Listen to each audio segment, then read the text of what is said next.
Shri Harikrishna Heights इथं अत्यंत वाजवी दरात 25 एमिनेट्स आणि प्रशस्त पार्किंगसह 2 आणि 3 BHK रेडी पोझिशन फ्लॅट्स उपलब्ध।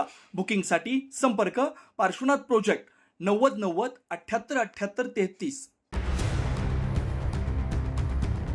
नाशिक ग्रामीण भागात काही दिवसांपासून वाढत्या गुन्हेगारीला आळा घालण्यासाठी नाशिक ग्रामीण पोलिसांकडून मोठ्या प्रमाणात कारवाई सुरू आहे। अंदरसूल, नगरसूल, सावरगाव, एरंडगाव, वायबोदी, सायगाव, कोळम यासारख्या गावात घरफोडी करत चोरट्यांनी अक्षरशः उच्छाद मांडला होता।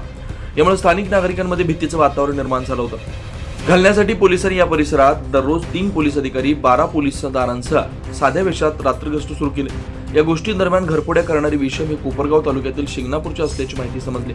पोलिसांनी कोपरगाव ते सापळातून 14 संशयितांना ताब्यात घेतलं, तर यातील 4 जण फरार झाले। अनिल चव्हाण, अविल भोसले, आग्या चव्हाण, साईनाथ चव्हाण असं पोलिसांनी ताब्यात घेतलेल्या संशयितांची नाव आहेत। त्यांची पोलिसांनी कसून चौकशी केली असता त्यांच्याकडून 14 घरफोडीमध्ये केलेल्या 10 तोळे सोने, 2 दुचाकी, कानस, कटावणी असा एकूण 10 लाखांचा मुद्देमाल हस्तगत केला। तसेच त्यांच्यावर याआधी विविध पोलिसांनी गुन्हे दाखल असल्याचं देखील पोलीस तपासात समोर आलंय। नाशिक ग्रामीण पोलीस अधीक्षक माननीय बाळासाहेब पाटील सर, अपर पोलीस अधीक्षक मालेगाव श्री तेगबीर सिंग संधू साहेब यांच्या मार्गदर्शनामध्ये आपण एक टीम फॉर्म केली होती। येवला तालुका पोलीस स्टेशनच्या हद्दीमध्ये पोलीस निरीक्षक मंडलिक आणि त्याचे सहकारी यांनी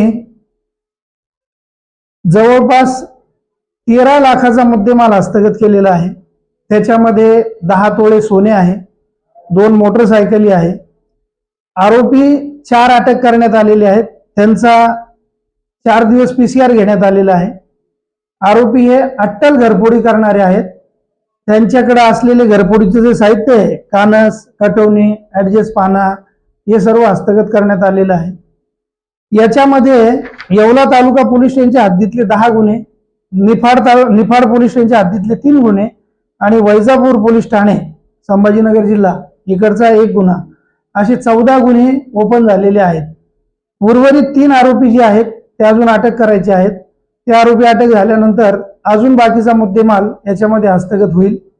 अत्यंत चांगली कामगिरी, धाडसी कामगिरी या टीमने पार पाडलेली आहे।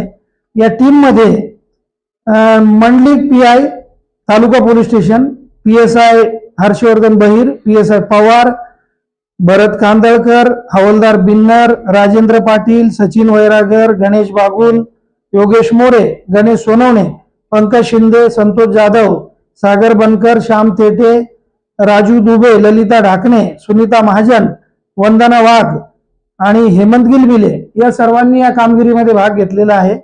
आणि यांच्यामुळे हे 14 घरफोडीचे गुन्हे उघडकीस आलेले आहेत आणि अट्टल असे घरफोडीचे गुन्हेगार यांनी अटक केलेले आहे। याबद्दल पोलीस अधीक्षक साहेब बाळासाहेब पाटील आणि तेगबीर सिंग संधू साहेब यांनी या सर्व टीमचं अभिनंदन केलेलं आहे। सदरची कारवाई नाशिक जिल्हा ग्रामीण पोलीस अधीक्षक बाळासाहेब पाटील, अप्पर पोलीस अधीक्षक तेगबीर सिंग संधू, येवला पोलीस ठाण्याचे पोलीस निरीक्षक संदीप मंडलिक यांच्या मार्गदर्शनाखाली पोलीस उपनिरीक्षक हर्षवर्धन बहिर, पोलीस उपनिरीक्षक प्रल्हाद पवार, पोलीस हवालदार भरत कांदळकर, पोलीस हवालदार राजेंद्र बिन्नर यांच्या पथकाने केले। 9 न्यूज महाराष्ट्रासाठी प्रतिनिधी इसाक कुरेशी, नाशिक।